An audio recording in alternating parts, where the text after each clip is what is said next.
Welcome to Data Visualization in Python for Machine Learning Engineers. This is the third course in a series designed to prepare the learner for a career in machine learning. Almost all applied machine learning is done via Python, and in this course we're going to focus on creating data visualizations that will help you and others make sense out of our data.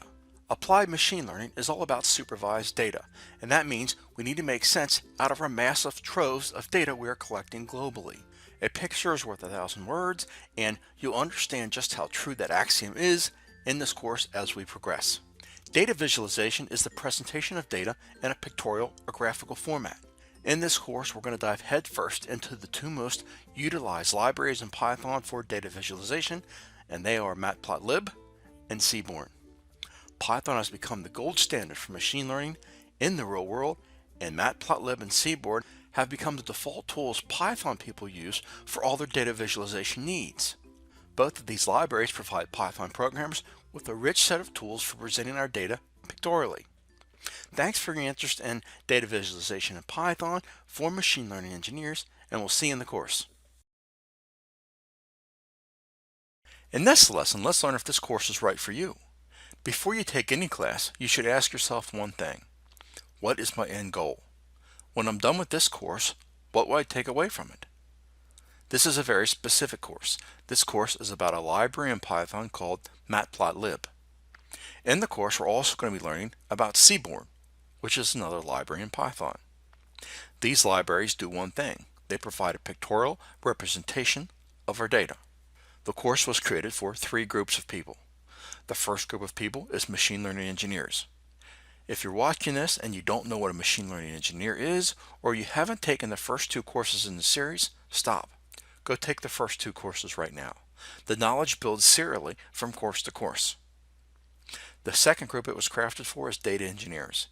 Data engineers have to know Python, and if you're on that path, you're in the right place. Lastly, I created a course for data scientists who need to learn Python. So if you're considering a career in one of those three spaces, this course is for you. In this lesson, let's learn how to plot a very simple curve. Just as an aside, I'm assuming you have Python installed. You'll need either version, and you'll need to have it installed to complete the labs. This won't be explained here because the first course went over that process in great detail. The initial example of Hello World for a plotting software is often about showing a simple curve. We're going to keep up with that tradition. It will also give you a rough idea about how Matplotlib works. The first line tells Python that we're using the Matplotlib pyplot module. To save on a bit of typing, we use the PLT, which is an alias, and that's equivalent to typing matplot.pyplot. The second line creates a list named x with all the integer values from 0 to 99. The range function is used to generate consecutive numbers. The third line creates a list named y with all the values from the list x squared. Building a new list by applying a function to each member of another list is a Python idiom named list comprehension. The list y will contain the squared values of the list x in the same order. So y will contain 0, 1, 4, 9, 16, 24, etc. The fourth line plots the curve, where the x coordinates of the curve's points are given to the list x, and the y coordinates of the curve's points are given to the list y. Note that the names of the list can be anything you'd like. Lastly, plot.show renders our graph. This is necessary for every Matplotlib graph. Alright, in this brief lesson, let's learn about the philosophy behind Matplotlib. The philosophy behind Matplotlib is to take advantage of an existing language called Python. The rationale is that Python is a complete, well-designed, general-purpose programming language. Additionally, for you and I, Python has become the gold standard for building machine learning models and wrangling data. Combining Matplotlib with other packages does not involve tricks or hacks, just Python code. This is because there are numerous packages for Python for pretty much any task. For instance, to plot data stored in a database, you would use a database package to read the data from the database and feed it to Matplotlib. To generate a large batch of statistical graphs, you would use a scientific computing package called SciPy and Python's I/O modules. Unlike many plotting packages, Matplotlib is very, here's a cool word, orthogonal. It does the plotting and only the plotting. If you want to read the inputs from a file or do some simple intermediary calculations, you'll have to use Python modules and some glue to make that happen within the code. Fortunately, Python is a very popular language and easy to master and has an unbelievably large user base. In this lesson, let's learn about NumPy. NumPy is a Python package for scientific computing. Matplotlib can work without NumPy, but using NumPy will save lots of time and effort. The NumPy package provides a powerful multi-dimensional array object and a host of functions to manipulate it. Again, NumPy is not required to use Matplotlib. However, many Matplotlib tricks, code samples, and examples will use NumPy. A short introduction to NumPy will show you how to reason with it. Let's plot another curve. Sin x with x in 0, 2 times pi. The only difference with the preceding script is the part where we generate the point coordinates. In our example on screen, we've created a list T where the numbers are from, again, 0 to 99. Our curve will be drawn with 100 points. We computed the x coordinates by simply rescaling the values stored in T so that x goes from 0 to 2 pi. Note that the range function can only generate integer values. As in our first example, we generated the y coordinates. NumPy can perform operations on whole arrays at once, saving us a lot of work when generating curve coordinates. Moreover, using NumPy will most likely lead to much faster code than the pure Python equivalent. In this lesson, let's learn how to plot two curves on one graph for comparison. One of the reasons we plot curves is to compare those curves. Are they matching? Where do they match? Where do they not match? Are they correlated? A graph can help form a quick judgment for more thorough investigations. In our example on screen, we have two curves that show up with different colors automatically picked by Matplotlib. We use one function called the plot function for the curve. Thus, we have to call plot here twice. We can see that PLT is the alias we use for Matplotlib. So what we're saying is, within the PLT or the Matplotlib library, call the plot function. The function calls the plot x and ya and plot x and yb. Can be seen as declarations of intentions. We want to link those two sets of points with a distinct curve for each. Matplotlib will simply keep note of the intention but will not plot anything yet. The plot.showCurve, however, will signal that we want to plot what we have described so far. This deferred rendering mechanism is central to Matplotlib. You declare what you want to render until it suits your needs. The graph will only be rendered when you call the show method. In this lesson, let's learn how to plot data from a file. The first thing we're going to need to do is create a simple file. For simplicity, I've uploaded a simple file for you to use. Just download the file, which is attached to this lesson, and put it in the root of your Python install. Matplotlib only handles plotting. If you want to plot data stored in a file, we're going to have to use Python code to read that file and then extract data that you're going to need. The line x and y have equals those empty brackets. This initializes a list of coordinates x and y as empty lists. All right, there's nothing inside the lists, they're just empty. The line for line to open matplot.txtr defines a loop that will iterate each line of text in the matplot text. On each iteration, the current line extracted from the text file is stored as a string in the variable line. The line values equals floats for line.split splits the current line around empty characters to form a string of tokens. These tokens are then interpreted as floating point values. Remember what floating points are: 1.2, 2.5, anything with a decimal space. Those values are stored in a list of values. Then in the next two lines, x.append values and y.append values, use the values stored in values to append to the lists x and y.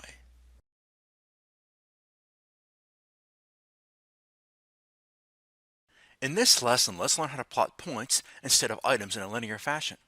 When displaying a curve, we assume that one point follows another. Our data is in a time series. Of course, this does not always happen. One point of data can be independent from another point.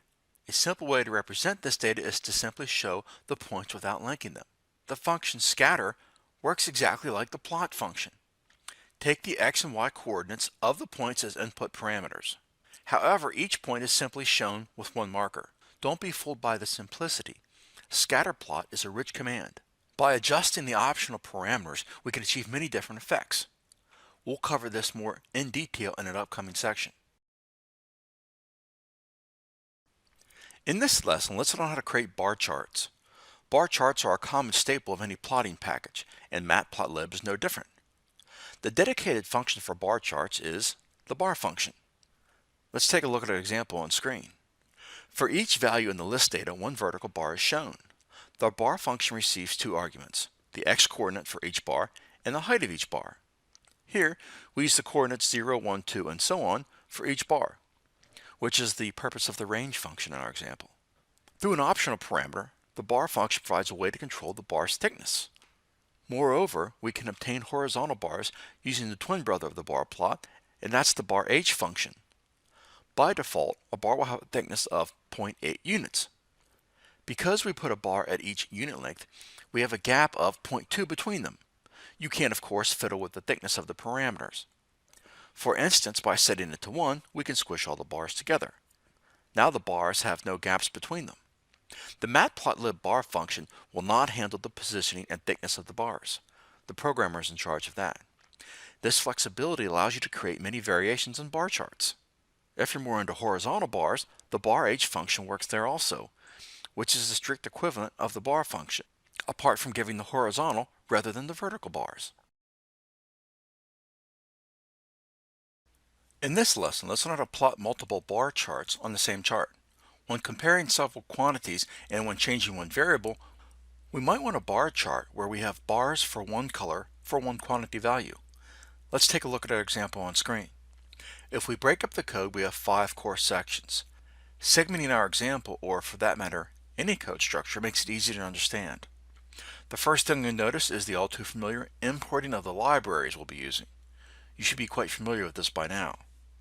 Secondly, we define a variable called data with 3 groups of series numbers.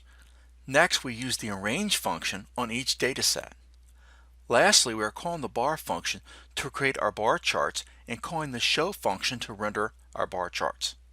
In our example, we are showing 3 bar charts of 4 bars.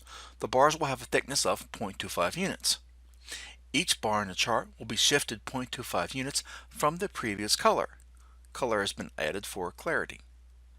Take note the color is added by specifying the color argument and the initial of the color we want the bars to be.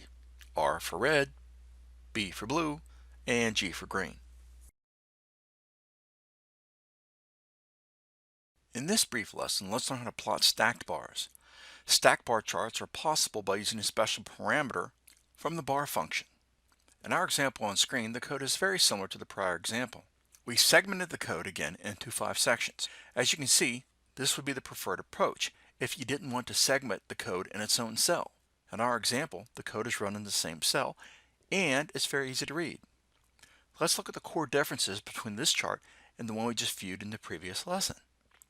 The optional bottom parameter of the bar function allows us to specify a starting value for the bar.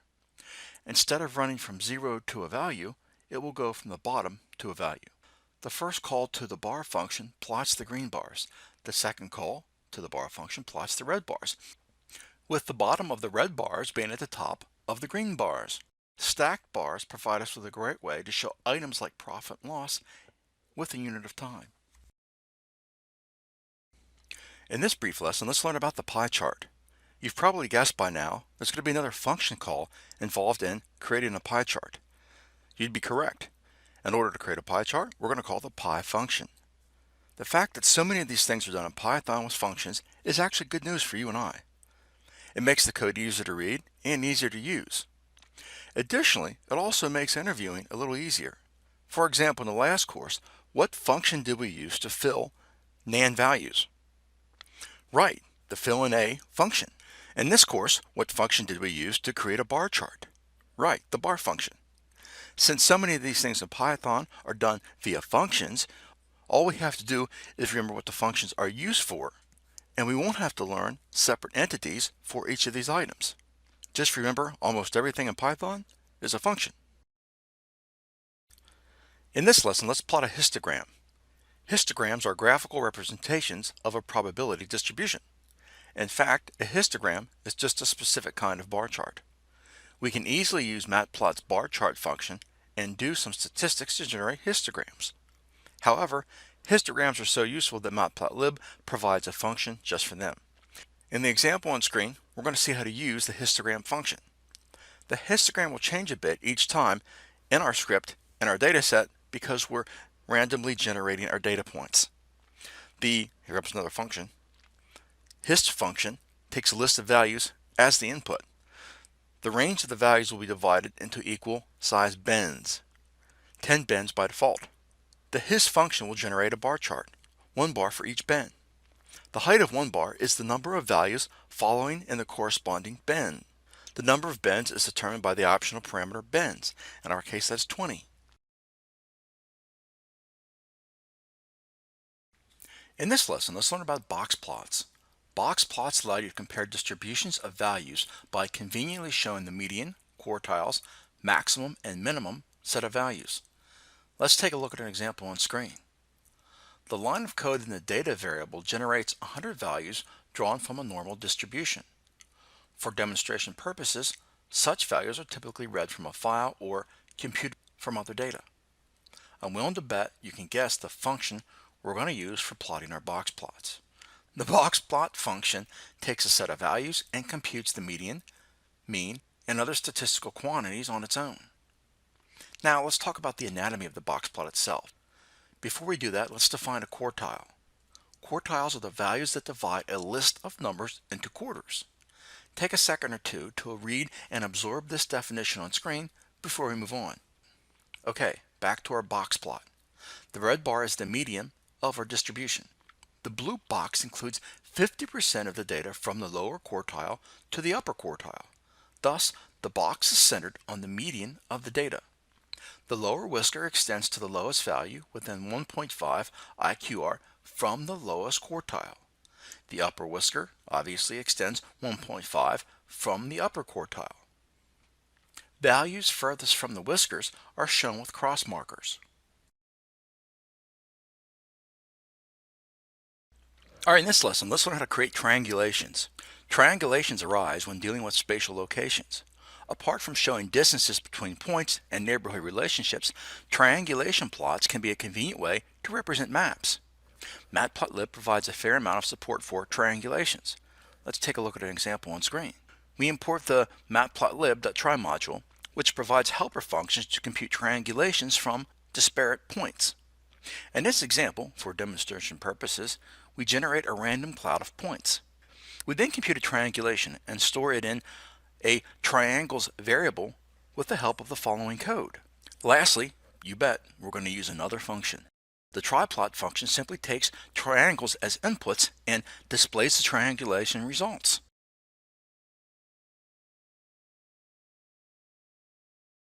Alright, in this lesson, let's learn how to alter our plots using different colors and styles. All the plots available with Matplotlib come with their default styles. While this is convenient for prototyping, our finalized graph will require some departure from the default styles. You might need to use gray levels only, or you're following an existing color scheme, or more generally, an existing visual chart. Matplotlib has been designed with flexibility in mind. The default colors used in Matplotlib are rather bland. We might have our own preferences of what convenient colors are. We might want to have figures that follow a predefined color scheme so that we fit within our documents or our web page. More pragmatically, we might simply have figures that need to be printed on the document for a black and white printer. There are multiple ways to define colors in Matplotlib. Let's take a look at a few. We have triplets. These colors can be described as real value triplets, red, blue, green, components of colors. Next, we have quadruplets. These work as triplets and a fourth component that defines the transparency value. We also have predefined names. Matplotlib will interpret standard HTML color names as the actual color. Setting the color of a curve plot is done by setting the parameter color, or the equivalent shortcut C, of the plot function. Let's take a look at our example on screen. we generate 5 sets of 50 samples from a normal distribution. For each of these 5 sets, we plot the estimated probability density in light gray. Again, we're using this for printing on a black and white printer. The normal distribution probability density is shown in black. There, the color is coded using the shortcut for black, which is K.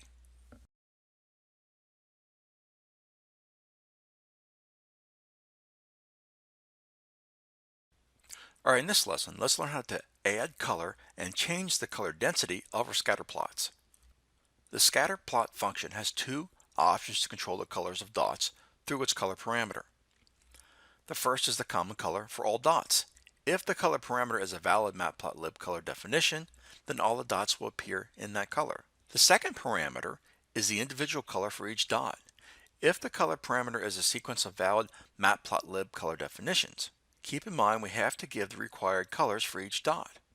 In our example on screen, we display 2 sets of points, A and B, drawn from a bivariate, 2 variables, Gaussian distribution. We call the scatter function twice, once for each point set. Take note the number of colors represents the density of that color.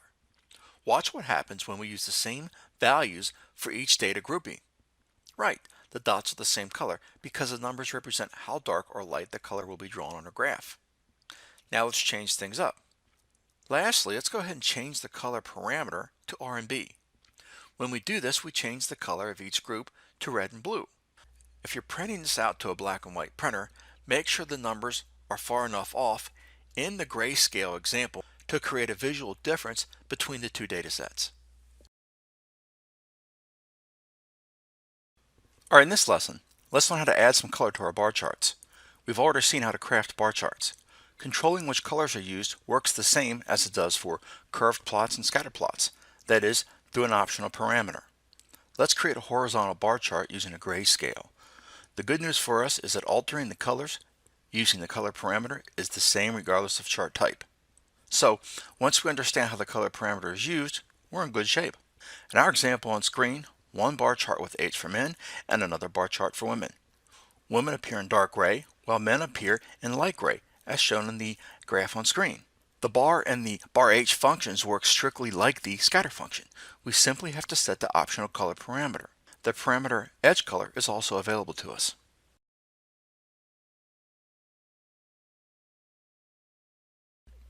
Alright, in this lesson, let's add some color to our pie chart. However, since you already know how to do that, let's see if you can identify the key lines of code in our example. If you've taken all 3 courses, then you've seen every line of code in the example a few times. In this lesson, let's focus on the correct nomenclature. This will help you learn the code and prepare you for interviews. On our first example, we have 2 questions. The first one asks, name the 2 libraries used in our example. The next one asks, what is an alias? I'll pause so you can answer these in your head. If you'd like, pause the video and write down your answers. Alright, a library is a pre-bundled group of code we can import into Python that extends the functionality of the language. In our example, we're using 2 libraries. One is called NumPy, one is called Matplotlib. When we import one part of a library, we say we are importing a module from that library. An alias is simply shorthand. We alias our library so we write less code when we call something, like a function, from within that library. Alright, let's move on to the next screen. What's a variable? The other question on the screen asks, what do the numbers tell us about the chart? A variable is simply a placeholder in memory. That's all it is. If there are numbers in the color variable, we know the image is going to be a grayscale image. Alright, let's move on to our next example. What happens when we replace those numbers with string values? Well, as long as those string values represent a valid color in Python, the graph will now have color, represented of course by the first letter for each of the colors. Once we add the letters that represent colors in the color parameter, we get a color graph. On our last example on screen, we have 2 questions. What does the pie function do?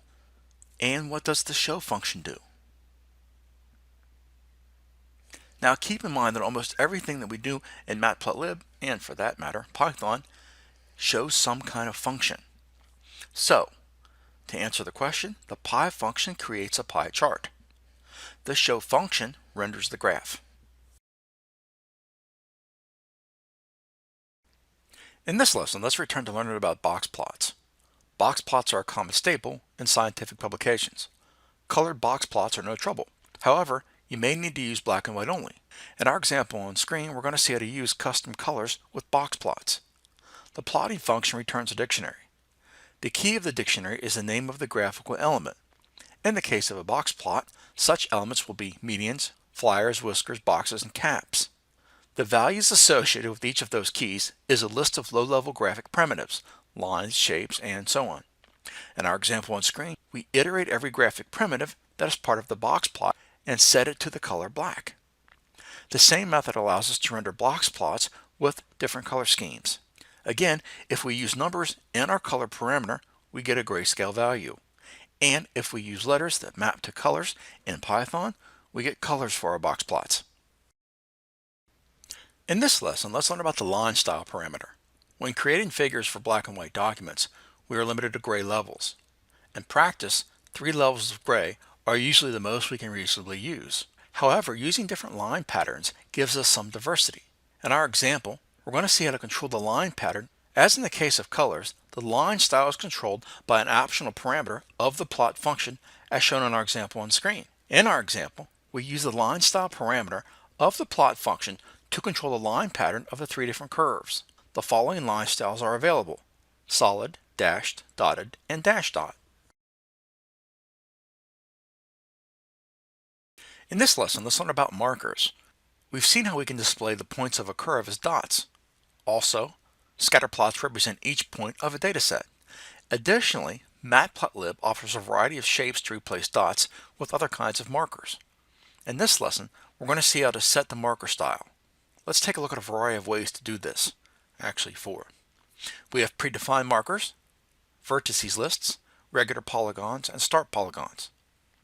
The bolded points are on your screen just for reference. You don't have to commit these to memory at all. You just have to know they exist, and we can use them to adjust or create new markers.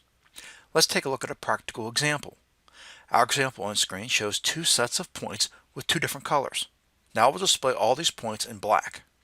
2 Gaussian clouds with dots will appear, each using a different marker, as shown in the following example on screen. Additionally, in our example on screen, we set the color of both scatter plots to black.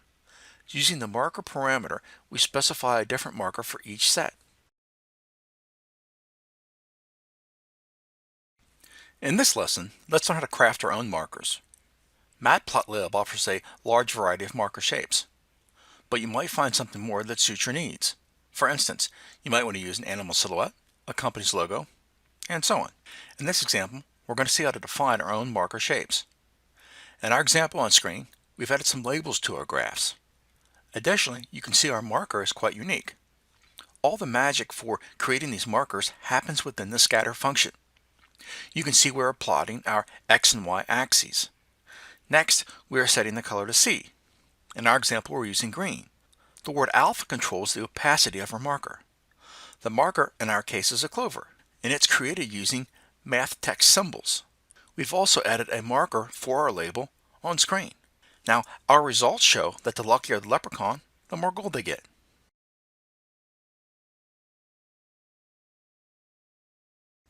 Alright, in this lesson, let's learn how to create our own color schemes. The default colors used by Matplotlib are meant to be reasonably publication ready for printed documents. Thus, the background is white by default, while the labels, axes, and other annotations are black. In a different usage context, you might prefer different color schemes. For instance, have the figure's background turned to black while the annotations are white. In this example, or in this lesson, you'll learn how to change Matplotlib's default settings. In Matplotlib, various objects such as axes, figures, and labels can be addressed individually. Changing the color settings for all those objects one by one would be very tedious and time-consuming. Fortunately, all Matplotlib objects choose their default colors from a centralized configuration object. In the following example, we use Matplotlib's centralized configuration object to have a black background and white annotations. The Matplotlib module has an RC object that acts as a centralized configuration. every Matplotlib object will pick its default settings from this RC object. The RC object holds a set of properties and associated values. For instance, the MPL.RC lines aligned with will set the properties line width to 2. By default, lines will now have a width of 2. In our example on screen, we set the background of the figure to black, while we set the annotations to white using the figure edge color, axes.edge color, text color, x-tick color, and y-tick color properties.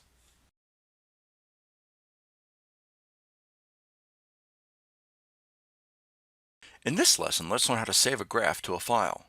Oftentimes, you'll need to output your graphs to disks. Matplotlib allows you to output your graph so it can be used in documents. This is used a lot in research. Let's take a look at an example on screen. Can you tell what's missing at the end of our model? Right, the show method. Instead of calling the show method, we call the function titled saveFig. Yes, another function. You pass the function the name of the pic, the type of the pic, and the final color you want the pic to be.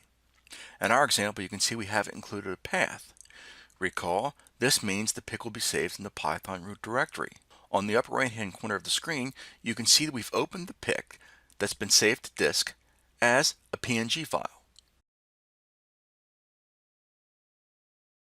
In this lesson, and in this section, let's learn how to annotate our graphs. It's considered a good practice to make your figures self-explanatory. However, it can be hard to make some curves and dots self-explanatory without any annotations. How should one read the vertical and horizontal axes? Which quantity is represented by that box or that curve? Matplotlib offers a great number of possibilities to annotate a figure, which we're going to explore in this section. Let's start with a very basic example. In our example on screen, we render a simple curve and add a title to the figure, which appears at the top of the figure. It's simply done with the title function, which takes one string as a parameter and sets a title for the entire figure. Alright, in this brief lesson, let's add some text to our axes, or let's add some labels to our axes. After a title, a proper description of the figure's axes helps a great deal for users to understand the graphic. In this example, you'll learn how to get the label next to each axis on the figure. We can use the X label and the Y label functions to add descriptions of horizontal axis and the vertical axis respectively. We again call the title function to add a title to our graph. We've seen this before. These functions are available for any kind of graphic. You would use the same functions to annotate a scatter plot, a histogram, etc. Matplotlib makes labeling our graphs very easy. Alright, in this lesson, let's learn how to add a bounded box to our graph. The text function supports a BBbox parameter that takes a dictionary as an input. The dictionary defines the various settings for the text box. The dictionary passed to the BBbox parameter defines the following key value pairs. Face color. This is the color used for the box. It will be used to set the background and the edge color. Then there's edge color. This color will obviously be used to set the edges of the box shape. Then there's alpha. This is going to be used to set the transparency level so the box blends in with the background. Box style. This sets the style of the box, which can either be rounded or square. Pad.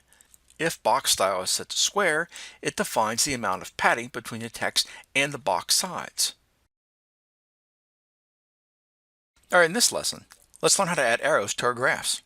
Adding text boxes can help you annotate a figure. However, to show a specific part of the picture, nothing beats the use of an arrow. In this example, we're going to show you how to add an arrow to a figure. Matplotlib has a function to draw arrows with the annotate function as shown in the following example on screen. The text is going to be displayed in the first parameter.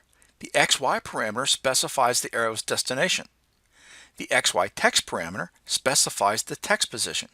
Similar to the text method, one can alter the text alignment through the horizontal alignment and the vertical alignment parameters.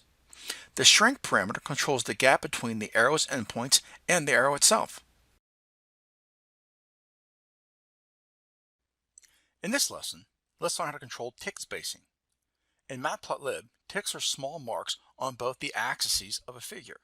So far, we let Matplotlib handle the position of the ticks on the axis legend. As we're going to see in this example, we can manually override this mechanism. In our example, we've added some smaller ticks to our graph. On screen, we forced the horizontal ticks to appear by steps of 5 units. Then we also added small ticks, appearing by steps of 1 unit. To do this, we perform the following functions. Firstly, we get an instance of the axis object, the object that manages the axis of a figure. This is the purpose of the ax equals plot axes line of code. Secondly, for the x-axis, we set a locator instance for both the major and minor ticks. Take note, this is only for the x-axis. We aren't manipulating the y-axis in this example at all. Lastly, we've added a grid to our chart. We've seen how to accomplish this in a previous lesson. In this brief lesson, let's look at a simpler way to add ticks to our charts. This is going to be really brief, but I wanted to show you this. Rather than using the ticker API, we use the xticks function, yes, another function, to give a fixed label to the fixed set of ticks. The function takes a list of positions and a list of names as parameters. Our results are the same as in the previous example, except it's shorter, it's easier to code, and it's much easier to read.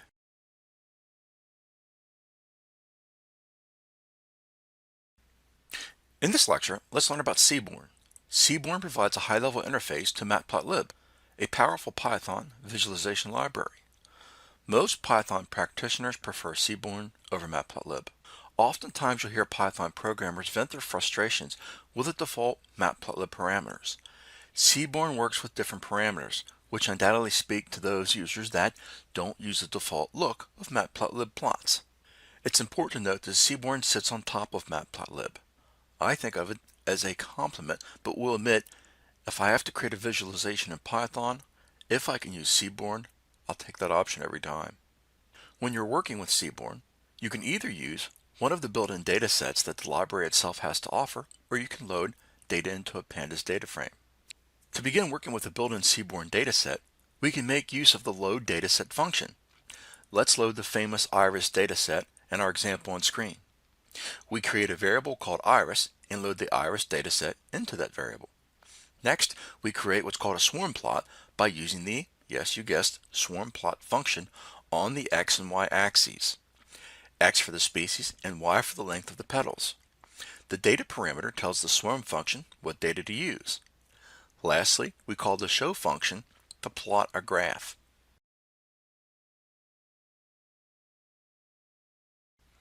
In this lesson, let's learn how Seaborn plots graphs, and you might be surprised there's a function or two involved. Matplotlib still underlies Seaborn, which means the anatomy of the plot is still the same and that you'll see the plot.show, or I should say the show method, to make the image appear for you. You might have already noticed this from the previous lesson. In any case, here's another example where the show function is used to show the plot. The code segment in our example was created using the built-in Seaborn dataset, and we are creating a factor plot with it.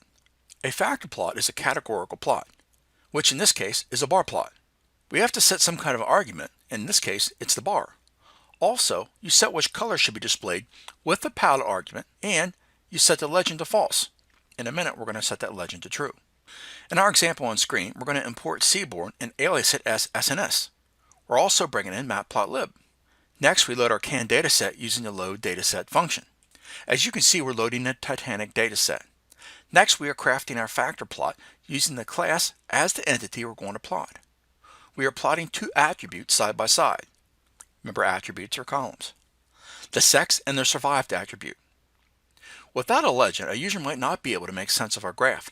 So in the lower right-hand corner of the screen, we've added a legend. The legend shows the attributes that we're plotting. And we can see, regardless of passenger class, on the Titanic, the men didn't fare so well in the survival category.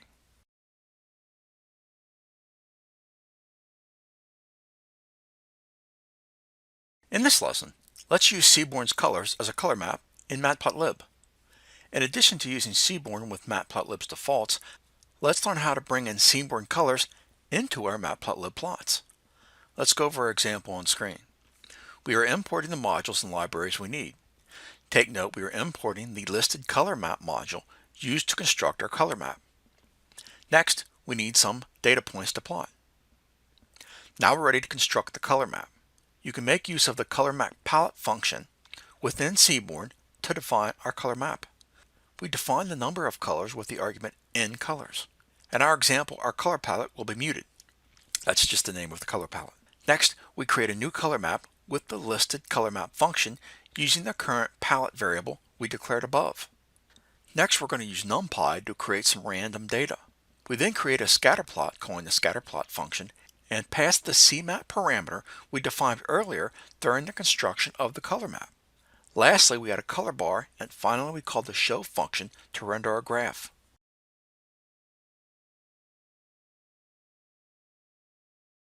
Alright, in this brief lesson, let's learn how to scale our plots for other contexts.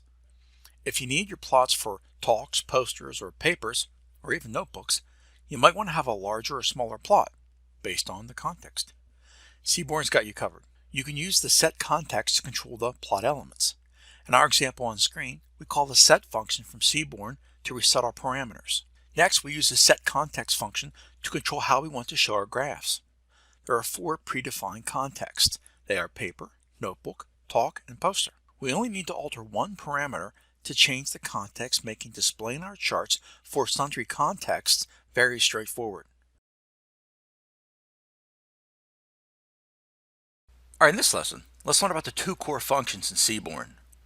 One of the hardest things about data visualization is customizing the graphs further until they meet your expectations. That's why it's a good thing to keep in mind the anatomy of Matplotlib and also what this means for the Seaborn library. Specific to Seaborn, you have 2 types of functions: axis level functions and figure level functions. The ones that operate on the axis level are, for example, regplot, boxplot, and kdplot, while the other functions that operate on the figure level are lmplot, factorplot, jointplot, and a couple others. This means that the first group is identified by taking an explicit AX argument and returning the axis object, while the second group of functions creates plots that potentially include axes, which are always organized in a meaningful way. The figure level functions will therefore need to have total control of the figure, so you won't be able to plot an lmplot onto one that already exists. When you call the figure level functions, you always initialize a figure and set it up to a specific plot in its drawing. When you're customizing your plots, this means you will prefer to make customizations to your regression plot that you've constructed with regplot on the axis level, while you'll make customizations for lmplot on the figure level. In the next few lessons and labs, we're going to see how all this works. Alright, in this brief lesson, let's learn how to set our axes for a box plot.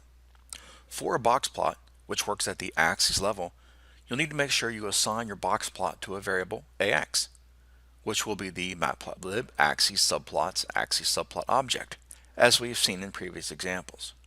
In our example on screen, we're using the load dataset function with a new dataset titled tips. Next, we are creating our box plot on our dataset variable tips we created above. Take note, we're also labeling the x-axis as total bill. Note that you have to have that underscore there. The words can't be separated. Using the axis level object, we can make use of the set function to set one or both of our axes. In our example, we are setting the x-axis, so we are calling xlim, x for the x-axis, to create the range we see at the bottom of our graph.